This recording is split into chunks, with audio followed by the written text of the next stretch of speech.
Hi guys, habang ginagawa ko, nagme-mix na ako na nickel pink. Nickel pink ang tawag niya sa kulay na ganyan. Pero mas dark siya ng konti kasi gawa na ang nickel pink, normal na nickel pink kasi is pula lang at saka puti. Kaso nilagyan natin ng Roshena kaya para siyang naging pink na manilaw-nilaw. Kaya guys, salamat sa panunood and subscribe guys. Thank you, malaking bagay yan sa akin. Thank you, God bless all.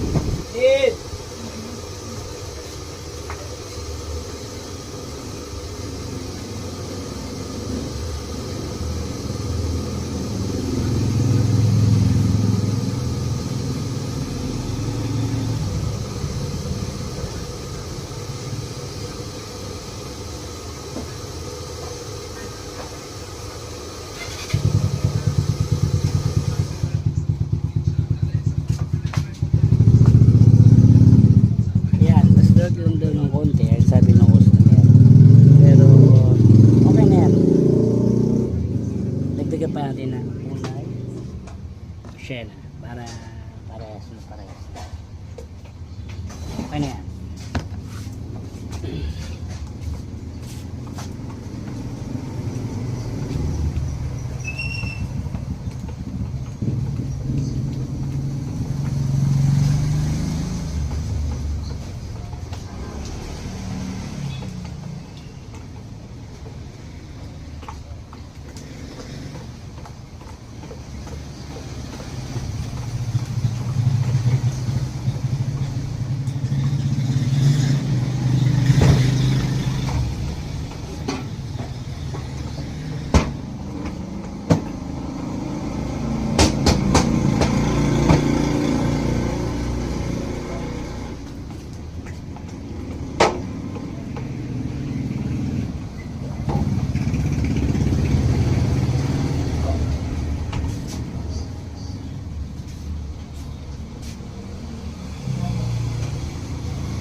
Yan na guys, thank you sa panonood, subscribe, salamat, God bless all.